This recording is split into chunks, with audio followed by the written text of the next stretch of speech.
अस्सलाम वालेकुम dear students. आज जो हमारे जोग्राफ़ी का जो टॉपिक है that is ecosystem and human environment. तो ऑलरेडी इस चैप्टर के 2-3 लेक्चर्स क्लासेस हमने दिए हैं, तो अगर किसी को मिस हुए हैं वो मेरे यूट्यूब चैनल पे अवेलेबल है। तो चलो हम कंटिन्यू करेंगे। What is ecosystem?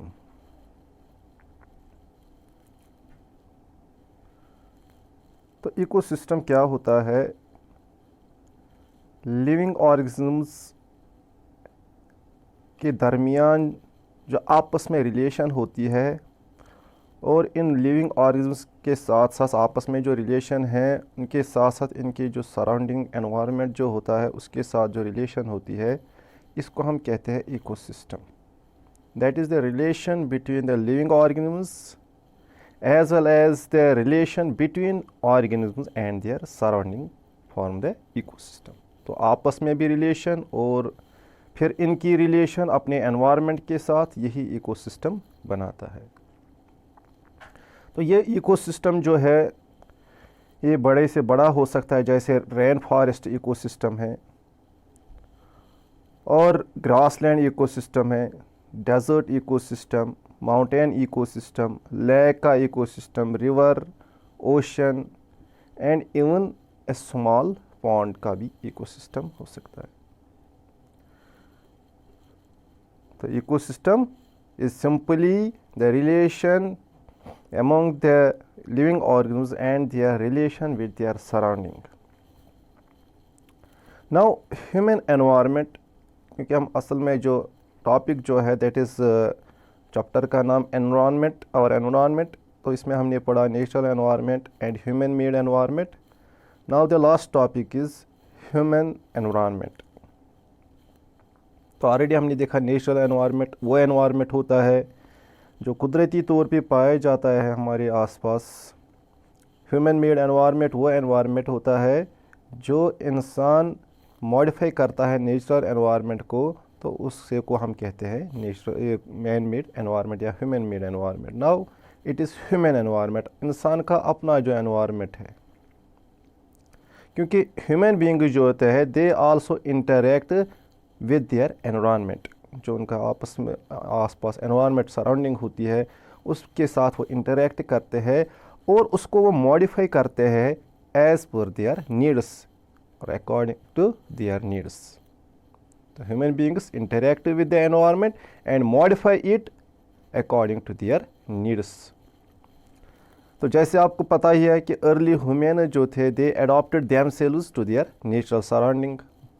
तो वो जंगलों में ही रहते थे, मतलब उनका कोई असर एनवायरनमेंट पे नहीं होता था, इसके बरक्स एनवायरनमेंट का ही उन पे असर होता था। लेकिन आज जो ह्यूमन बीइंग्स है वो अपने इस एनवायरनमेंट को मॉडिफाई करते हैं एज़ पर देयर नीड्स।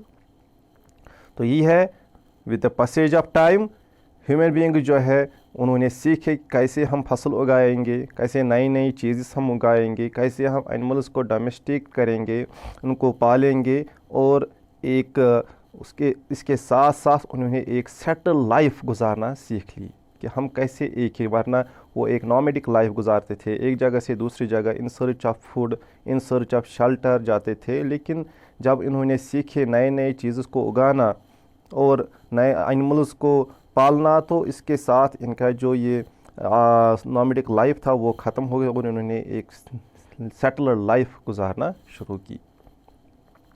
और बाद में इंडस्ट्रियल रिवोल्यूशन भी आ गया, ट्रांसपोर्टेशन भी, इंफॉर्मेशन रिवोल्यूशन भी आ गया, और इंफॉर्मेशन को, और इसके साथ साथ जो ये कम्युनिकेशन जो है, communication made communication easier and speedy across the world. तो इनसे इस इंफॉर्मेशन या इंफॉर्मेशन रिवोल्यूशन से इनसे क्या हो गया, जो पूरे दुनिया में जो आज कम्युनिकेशन है ये काफ़ी आसान हो गया और काफ़ी तेज़ हो गया थ्रू आउट द वर्ल्ड। जैसे आप आज देखते हो अपने मोबाइल फ़ोन पे हम कहीं पे भी बात कर सकते, कहीं की दुनिया की किसी भी जगह के बारे में इंफॉर्मेशन हासिल कर सकते हैं। And now the last topic of this chapter is why should we protect our environment. ये जो हमारा environment है, हमें इसको क्यों बचाना चाहिए, क्या मजबूरी है, क्या ज़रूरत है इसको बचाना. तो सबसे पहले ये जो environment है, this is our basic life support system. तो हमारी ज़िंदगी इसी पे दारमोदार है, क्योंकि जो लिथोस्फीयर लैंड है उसी पे हम रहते हैं, उसी से हमारी ग़िज़ा निकलती है, उस पे उगाते हैं नई नई चीज़ हम.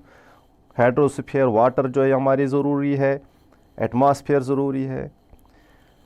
तो ये यही है कि इट प्रोवाइड्स, ये हमें air we breathe, water we drink and the food we eat, ये सब हमें इसी से हासिल होता है.